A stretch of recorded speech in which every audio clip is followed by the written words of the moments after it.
윤석열 정부가 시행을 불과 6일 앞두고 있는 2단계 스트레스 DSR 적용을 2개월 연기했습니다. 스트레스 DSR은 윤석열 정부가 가계부채를 줄여보겠다고 하면서 시행한 조치입니다. 정부 정책의 예측 가능성과 신뢰성을 정부가 스스로 허물어버렸습니다. 시행을 준비해왔던 금융시장에도 불확실성을 키워버렸습니다. 서민 자영업자에 대한 지원 대책이 논의되는 상황을 감안했다고 하는데 스트레스 DSR은 대출의 한도를 줄이자는 것이지 실제 금리에 반영하는 것이 아닙니다. 부동산 프로젝트 파이낸싱 시장의 연착륙 과정을 고려했다는 것도 핑계에 불과합니다. 불과 2달이라고 하는 한시적인 연기가 얼마나 큰 도움이 되겠습니까? 더 큰 문제는 가계대출 총량 억제라고 하는 정책 기조가 무력화됐다는 잘못된 신호를 시장에 줌으로써 가계부채를 오히려 늘릴 위험을 높였다는 것입니다. 지난 4월 4조 1천억 원 늘었던 금융권 가계대출이 5월 한 달 만에 5조 4천억 원이 늘어났습니다. 2단계 스트레스 시행을 앞둔 6월 달에는 20일 만에 4조 4천억 원 이상이 불어났습니다. 이 때문인지 서울 아파트 값도 13주 연속 올랐습니다. 이런 상황에서 대출 상한이 사실상 2달 연장되면서 대출 한도가 줄기 전에 빚내서 집 사려고 하는 심리까지 자극해서 가계부채 증가는 물론이고 집값까지 부추기지는 않을까 걱정스럽습니다. 정부는 우리 경제의 시한폭탄인 가계부채 문제 해결을 위해 정말 진정성 있게 노력해야 합니다. 민주당은 재정청문회를 통해서 경제위기의 부담을 가계에 떠넘기고 그 결과 가계부채를 늘려온 정부의 책임을 반드시 물을 것입니다.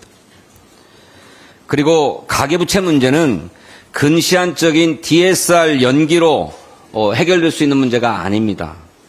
민주당이 제안한 대로 코로나 정책자금 대출을 장기 분할 상환하도록 전환하고 또 저금리로 대환 대출하는 것을 확대하는 조치를 시급하게 이행하는 것이 근본적인 해법이 될 것이라고 하는 점을 유념해 주시기를 촉구합니다.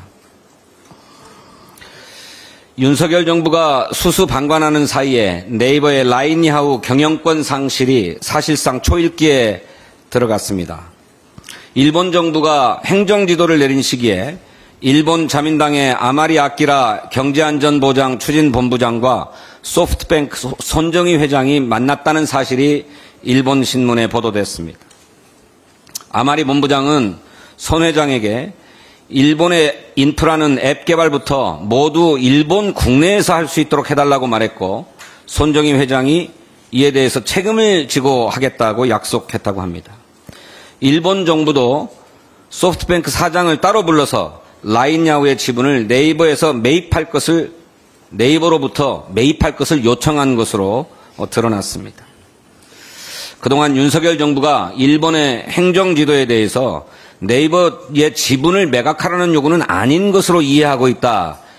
이런 입장을 줄곧 견지해 왔는데 이것이야말로 심각한 판단 미스이거나 고의적인 국익 외면이라고밖에 할 수가 없습니다.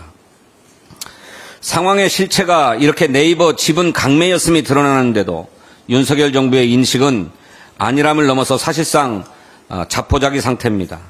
어제 과방위 현안질의에서 이종호 과기부 장관은 네이버가 법적 문제를 겪거나 부당한 차별을 당할 경우 정부가 적극적으로 개입할 것이라고 답했습니다. 아니, 부당한 차별을 지금 당하고 있지 않습니까? 네이버 지분을 다 뺏기고 난 다음에 개입하겠다는 것입니까? 정부가 대놓고 소 잃고 외양간 고치겠다 이렇게 예고하니까 국민의 분통이 터질 지경입니다. 네이버 시가총액도 대기업 집단 지정 3년 만에 10위권 밖으로 밀려났다고 합니다. 윤석열 정부가 강조해왔던 기업의 밸류업이 무능한 라인 사태 대응으로 밸류 다운된 것과 다름이 없습니다. 시간이 없습니다. 당장 라인야후가 제출해야 할 개선책 시한이 7월 1일입니다. 6일 남았습니다. 국제통상 전문가들은 라인야후 사태가 국제법 위반 소지가 크다고 지적합니다. 일본 정부가 민간 기업을 과도하게 규제해서 국제통상법상 비례성의 원칙을 어겼고 또 상대국가 기업의 투자를 공정하고 공평하게 대우하고 지속적으로 보호해야 한다는 한일 투자협정도 위반했다는 지적입니다. 정부에 강력히 촉구합니다. 더는 방관하지 말고 일본 정부의 국제법 위반은 물론 우리 기업과 국익을 침해하는 모든 행위를 중단할 것을 강력하게 요구하시길 바랍니다. 그럼에도 일본 정부가 라인 지분 강매를 강행한다면 그에 상응하는 경제적 대응도 하겠다는 경고도 일본에게 분명하게 해줄 것을 촉구합니다. 윤석열 정부가 대일 굴종 외교로도 모자라서 국내 기업과 경제 영토마저 잃는 실책을 범하지 않기를 촉구합니다. 감사합니다.